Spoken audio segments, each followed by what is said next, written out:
Lekin hozirgi paytda sotuvlar qilish uchun faqatgina reklamani o'zi yetarli bo'lmay qoldi. Kanal Zo'r TV o'shalarga misol pul to'lab reklama qildirishadi, o'ziga yarasha natija bo'ladi, bo'lmaydi emas, hamma narsaning natijasi bor. Lekin siz aynan kimlar sizni ko'rayotganini 100% bilib tura olmaysiz. Target yordamida biz o'sha kimga, qachon, qanaqa xabar bilan chiqishi bemalol aniqlab ola olamiz. Instagram va Facebook, ya'ni ikkalasi bitta platforma, bitta odamga tegishli, bitta kompaniyaga tegishli, o'sha Metaga foydalanuvchilarni kuzatib turadi doimiy ravishda. Target turlari juda ham ko'p. Endi смотря qaysi joyda target yoqishingizga qarab. Siz o'zingiz xohlagan narsani 100% u yoqda ola olmaysiz. Instagramdagi targetda atigi 3 tagina maqsad bilan siz target yoqa olasiz. Instagramga pul to'laganingiz uchun Instagram o'sha lentada reklamangizni qolganlarga ko'rsatadi. Lekin siz qattan bilasiz o'sha reklamangiz siz tanlagan videongiz odamlarga yoqishiga. Balkim odamlarga u videongiz yoqmas. Tadbirkorlar, biznes egasini, call centeri, menejerlari sizga telefon qiladi va mahsulotni sotishga harakat qiladi. Onlayn do'koningizni rivojlantirishingiz mumkin. Aynan shu Ads Manager orqali target yoqishni bilsangiz, bemalol o'zingiz rivojlantirib ola olasiz, ya'ni biznesingizni. Nima biznesingiz bo'lsa, o'sha biznesingizni maqsadidan kelib chiqib, siz target turini tanlay olasiz. Instagramda bunaqa imkoniyatlar yo'q. Siz ham hozirgi kunda yuzlab reklamalar ko'rasizmi? Balki undan ham ko'proqdir. Lekin hozirgi paytda sotuvlar qilish uchun faqatgina reklamani o'zi yetarli bo'lmay qoldi. Nimaga deysizmi? Chunki odamlar kuniga o'nlab, yuzlab, может undan ham ko'proq reklamalarga duch keladi har kuni. Va bu yoqda uje sizni reklamangiz emas, именно kimga, qachon, qanaqa paytda, qanaqa maqsadda, nima xabar bilan chiqishingiz muhim bo'lib qoldi. Keling misol qilamiz. Mana ko'chada billboardlar, ekranlar bor-ku, o'sha reklamalar aylanadigan. Uni siz nazorat qila olmaysiz. Kimlar ko'rishini, nechida ko'rishini va undan qanaqa natija bo'lishini siz nazorat qila olmaysiz. Shunchaki siz nimani ko'rsatishingizni nazorat qilishingiz mumkin, to'g'rimi? Targetda siz hamma narsani nazorat qila olasiz. Yoki televizorda qo'yiladigan reklamalar. Televizorda ham odamlar misol palon pul to'lashadi, o'sha My5 boshqa misol kanal Zo'r TV o'shalarga misol pul to'lab reklama qildirishadi, o'ziga yarasha natija bo'ladi, bo'lmaydi emas, hamma narsaning natijasi bor. Lekin siz aynan kimlar sizni ko'rayotganini 100% bilib tura olmaysiz. Kimlar ko'ryapti? Har bitta misol uchun sizga o'sha televizordan ko'rib telefon qilayotgan odam nech pul bo'lyapti, nech pulga aylanyapti, qancha siz pul to'layapsiz, bu narsani bilib tura olmaysiz. To'g'rimi? Mana shu holatda bizga target yordami keladi. Target yordamida biz o'sha kimga, qachon, qanaqa xabar bilan chiqishi bemalol aniqlab ola olamiz. Hamma narsani bizga target o'zi yaqqol ko'rsatib turadi. Tarjimasi ham o'z nomidan mana bilsanglar kerak, target degan nishon degani, to'g'rimi? Ya'ni o'sha nishonga borib, o'sha potensial mijozga borib tegadi. Ya'ni sotuv qilishimiz juda ham oson. Bekordan budjetingizni sarflamaysiz. Umumiy auditoriyaga, umumiy ommaga ko'rsatmaysiz reklamangizni. Kerakli odamga, o'sha narsani olishga ehtiyoji bor bo'lib turgan odamga siz tayyor taklif bilan chiqasiz. Aynan shu holatda mana sizga target yordam berar ekan. Bu sotuvingizni oshiradi. Nafaqat shunchaki bir martalik sotuv, bu doimiy sotuvingizni oshiradi. Chunki siz doimiy ravishda mana shu mahsulotga ehtiyoji bor odamlarga ko'rsatib turishingiz mumkin. Va mana bugungi darsimizda sizlar bilan aynan SMMni eng kerakli qismi, ya'ni yuragi bo'lgan narsa target instrumenti haqida sizlar bilan gaplashamiz. Oramizda mana birinchi marta ko'rib turganlar ham bo'lishi mumkin. O'shaning uchun bu videoda, aynan bu darsimizda o'zimni qisqacha tanishtirib beraman. Mana ismim Abror Ahmedov, 7 yillik tajribaga ega SMM mutaxassisman va hozirgi paytda O'zbekistondagi eng yirik SMM agentliklaridan bittasi, Core Digital agentligi asoschisiman va 300 dan ortiq shu kungacha xalqaro va milliy loyihalarni yuritdik. Ular ichida Akfa, Hightown City, Flowers Garden, Sim universiteti kabi katta loyihalarni ko'rishingiz mumkin. Xo'p, va bu to'plagan tajribalarimni o'zim yig'ib turib, SMM sohasida 8 ta bepul darslik chiqarishga qaror qildim. Как buni bepul kurs deb tasavvur qilsak ham bo'ladi. Chunki aynan shu 8 ta darsimda pulli darslarimda, kurslarimda o'rgatiladigan juda ko'p ma'lumotlarni bepul maksimum berishga harakat qilaman. Agar siz bundan oldingi darslarni ko'rmagan bo'lsangiz, 3 ta darsimizni albatta ko'ring, chunki bu bizning 4-darsimiz va yana oldinda bizda 4 ta muhim darslarimiz bor. Albatta bundan oldingilarini, buni va undan keyingi darslarni ko'ring. Agar siz mana shu darslarni ko'rib, to'liq bitta mutaxassisga aylanmoqchi bo'lsangiz. Agar bu darslarni siz ko'radigan bo'lsangiz, siz o'zingiz SMM mutaxassisman deb ayta olasiz. Chunki siz o'sha tushunchaga to'liq ega bo'lasiz. Target qanaqa ishlaydi, qanaqa u yordamida mijozga foyda keltirishingiz mumkin, qanaqa u yordamida siz daromad ko'rishingiz mumkin. Bularning hammasini mana bugungi darsimizda bilib olasiz. Xo'p, tayyor bo'lsanglar, o'rtoqlar, boshlaymiz. Bugun значит biz 4-darsni boshlaymiz, ya'ni professional target. Qanaqa qilib target ishlaydi o'zi, target turlari, Ads Manager va Instagramdagi targetdan qanaqa daromad qilinadi, mijoz qanaqa undan daromad, foyda ko'rish mumkin. Mana shu hammasi haqida sizlar bilan gaplashamiz. Keling, unaqada avval boshidan to'xtalamiz. Target o'zi nima? Target o'sha boya tarjima qilib aytib berdim, ya'ni nishon deyapti. Target bu Instagramdagi o'sha instrument, ya'ni chiqib qoladigan reklamalar. Instagramda mana Reels ko'rib o'tirsangiz, reklama chiqib qoladi, to'g'rimi? Orasida. O'z tepasiga yozib ham qo'ygan bo'ladi reklama deb. Ana o'sha narsa target deyiladi. Ya'ni u ko'pincha e'tibor bersangiz, sizga qiziq bo'lgan narsalar chiqadi targetda. Misol, mashinaga qiziqsangiz, mashinalar chiqadi. Gullaga qiziqsangiz, gullar chiqadi. Kiyimlarga qiziqsangiz, ko'proq kiyimlarni kuzatsangiz, sizga targetda kiyimlar kelib chiqadi. Ya'ni bu shunaqa ishlaydi. Instagram va Facebook, ya'ni ikkalasi bitta platforma, bitta odamga tegishli, bitta kompaniyaga tegishli, o'sha Metaga bizani, ya'ni mana shu kiradigan foydalanuvchilarni kuzatib turadi doimiy ravishda. Instagramda nimalarni kuzatyapsiz? Qanaqa postlar sizga yoqyapti-yu, qanaqa postlar sizga yoqmayapti? Reklamalar chiqqanda siz reklamalarga bosasizmi? Reklamaga o'tib o'sha insonga, biznesga murojaat qilasizmi?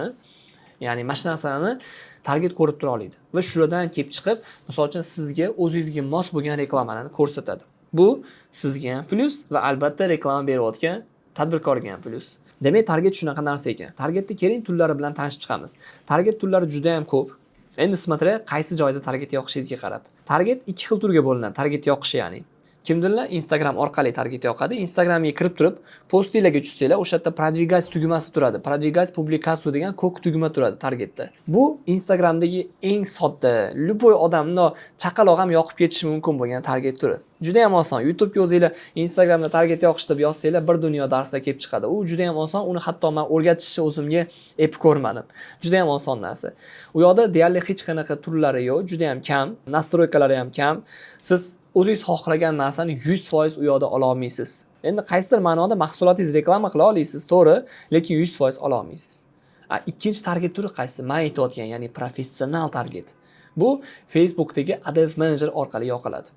Facebookda shunaqa platforma bor, Ads Manager degan, ya'ni professional targetlar aynan o'sha yerdan yoqiladi. Facebook degani bu faqatgina Facebookda ko'rinadi degani emas. Instagramda chiqadi o'sha targetlaringiz. Faqatgina Facebook platformasi orqaligina bu targetlar yoqiladi. Endi aytishingiz mumkin, nima farqi bor? Nimaga aynan men professional targetni Facebookdan Ads Managerdan yoqishim kerak? Instagramdan 5 minutda yoqib qo'ysam bo'lmaydimi deyishingiz mumkin. Chunki haqiqatda Instagramdan target yoqmoqchi bo'lsangiz 5 minut vaqtingiz ketadi. Facebookdan professional target yoqmoqchi bo'lsangiz 1 soat, 2 soat ham vaqtingiz ketishi mumkin. Strategiyalar qilib, ko'p publikatsiyalar qo'yadigan bo'lsangiz. Bu shunaqa ishlaydi. Endi keling farqini sizlarga qisqa tushuntirib beraman. Misol uchun Instagramdagi targetda atigi 3 tagina maqsad bilan siz target yoqa olasiz. Bu получается, birinchisi bu profilingizga obunachi yig'ish maqsadi. Ikkinchisi qanaqadir veb-saytga, Telegram kanalga obunachi yo'naltirish, obunachi yig'ish maqsadida. Uchinchisi bu получается SMS turi, sotuvlar bo'lishi uchun. Misol siz tort sotasiz, pishiruvlar, misol uchun gul sotasiz, kiyim sotasiz, o'sha SMS turiga yoqsangiz, odamlar sizga yozadi SMS qilib.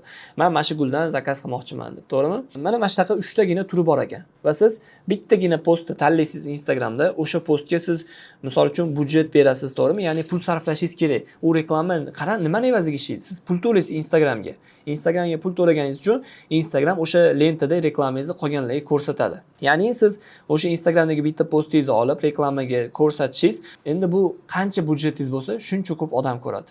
$1 ga ham reklama yoqishingiz mumkin, $10 ga ham, $100 ga ham, $1000 ga ham reklama yoqishingiz mumkin.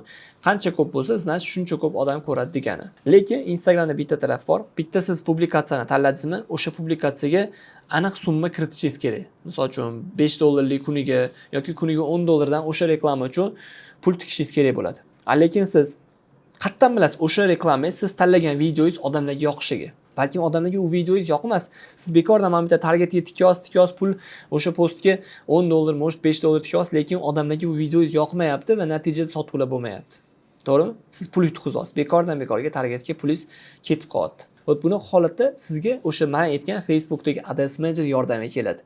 Ads Managerda birinchi navbatda siz xohlasangiz 100 ta, 200 ta, 300 ta xohlaganingizcha postlarni bir vaqtda hammasini olasiz, bittada yoqib olasiz va atigi $5 pul tikib qo'yishingiz mumkin.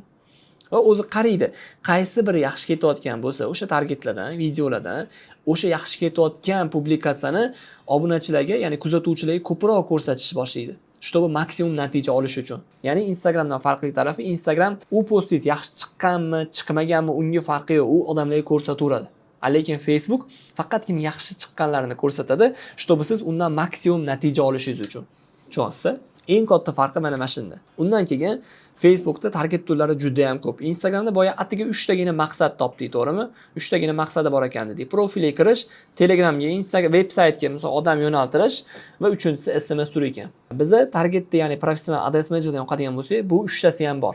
Unda ham avvalambor, ya'ni profilga obunachi yig'a olasiz, veb-saytga, Telegramga, qayergadir YouTube'ingizga misol uchun odamlar o'tkaza olasiz, SMS turiga yoqa olasiz, layklarni, podpiskalarni ko'paytira olasiz, kommentlar, repostlar bo'lishini ko'paytira olasiz, общий videolaringiz prosmotrini ko'paytira olasiz.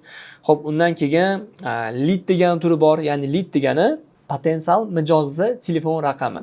Ya'ni kontakt danlelari. Siz o'sha turga target yoqasiz, lead turiga, lead generatsiya turiga, reklamangiz chiqib keladi va reklamangizda pastida yozib o'tiradi.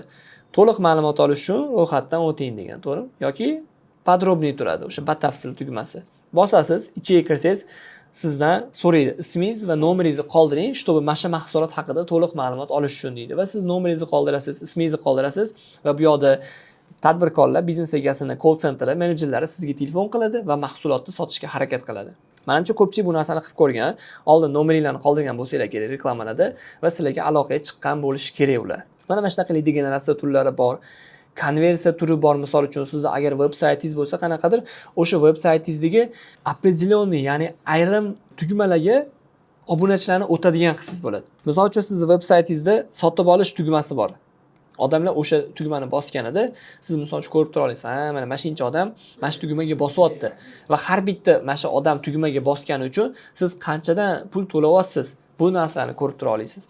Ya'ni bunaqa sanayman desam bir taxminan 11 xil, 12 xil, даже undan ham ko'p misol uchun target turlari kelib chiqadi. Professional targetda Facebook orqali.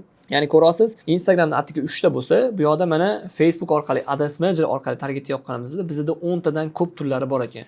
Bu nima degani? Bu sizni shanslaringizni oshiradi. Sizni nima maqsad reklama qilayotgan bo'lsangiz, o'sha maqsadga erisha olasiz. Masalan, siz shunchaki videolaringiz ko'p prosmotr olishini xohlaysizmi? Unaqa значит o'sha Ads Managerdan axvat turiga reklama yoqasiz. Prosmotrlaringiz ko'p bo'ladi. Sizga obunachi kelishini xohlaysizmi? Demak, o'sha Ads Managerdan trafik turiga yoqasiz, poshenniya profili turiga va natijada sizga obunachilar qo'shilishni boshlaydi.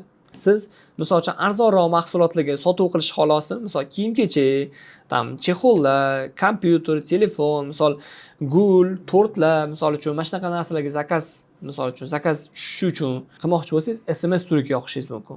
Bu yoqda arzonroq mahsulotlarga zo'r ishlaydi. Odamlar sizga direktdan mana shu gulingizdan, mana shu tortingizdan zakaz bermoqchiman deb yozishadi, mahsulotingizni so'rab. Va keyingisi misol uchun lead generatsiya turi. U asosan qimmatroq mahsulotlarga yoqiladi. Masalan, sizda частный xususiy maktab bor. 0 dan, ya'ni 1-sinfdan 11-sinfgacha o'qitasiz. Ota-onalar misol uchun nomerini qoldirishadi, o'sha reklamangizni ko'rib, keyin siz ularga maktabingiz haqida ma'lumot berasiz. To'g'rimi?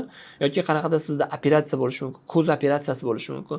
U haqida odamlar nomerini qoldiradi va siz o'sha nomer qoldirgan insonlarga telefon qilib, operatsiyangiz qanaqa bo'ladi, necha pul bo'ladi, qanaqa o'tadi, mana shu hammasini telefonda tushuntirishingiz kerak bo'ladi.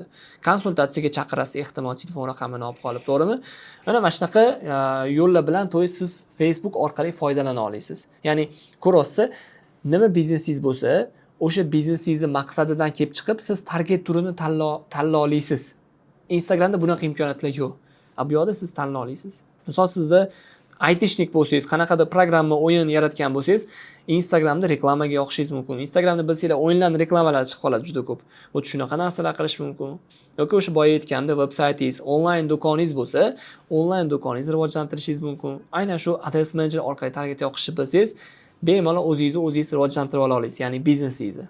Mana o'rtoqlar, sizlar bilan hozir men targetda bizni Instagram bilan Facebookni turlarini solishtirdik, to'g'rimi? Ikkalasini qanchalik katta farqi borligini bilib oldik. Yaqqol ko'rinib turibdi, to'g'rimi? Endi bu darsimizda men sizlarga target yoqishni to'liq o'rgata olmayman, bu aniq. Chunki bu bo'yicha 1 oylik, 2 oylik, 3 oylik kurslar bor. Bu juda ham katta tema. Buni даже YouTube'da tushuntirib bo'lmaydi. O'shaning uchun men targetda o'z SMM kursimda to'liq o'rgataman. Boshidan oxirigacha od A do Ya o'rgataman o'sha pulli kurslarimda. Lekin shunga qaramasdan bu darsimda ham sizlarga maksimum bilim berishga harakat qildim. O'ylaymanki, o'rtoqlar, mana 100% tushunib oldinglar. Endi sizda anchadan beri mana videolarimni ko'rayotgan bo'lishingiz mumkin. Mana shu mana bugungi kungacha 4 ta SN bo'yicha bepul dars yetkazibman. Hozir mana shu sizga aytib berayotgan narsalardan, darslarimni ko'rib turib, siz aytishingiz mumkin, sohani o'rganish qiyin ekan. Bu juda ham chuqur soha ekan deyishingiz mumkin, lekin любой sohada natijaga erishish uchun, o'sha sohada muvaffaqiyat qilish uchun o'sha bosqichlardan albatta o'tishingiz kerak. Ya'ni boshida qiyin bo'ladi, bitta kirib olganingizdan keyin o'sha narsaga уже bo'ldi, moslashib ketasiz. Chunki bizning miyamiz shunaqa o'zi, nimadir yangi narsani o'rganmoqchi bo'lsangiz, avtomatik dangasalik qilishni boshlaydi va o'ziga o'zi har xil bahonalar o'ylab topishni boshlaydi. Mani vaqtim yo'q, mani pulim yo'q, mani unim yo'q, mani bunim yo'q. Uni u ertaroq boshlagan, uni tanish bilishlari ko'p, uni ota-onasi как бы поддержка qilgan, mana shunaqa bahonalar topadi. Lekin aslida bu bahonalar bizani nabrot orqaga tortadi o'rtoqlar. Men bu gapim bilan nima demoqchiman? Shunchaki agar siz sohaga haqiqatda qiziqayotgan bo'lsangiz, haqiqatda mana shu sohada o'zingizni ko'rayotgan bo'lsangiz, o'rganing. Umuman qiziqishdan umuman zarracha ham to'xtamang.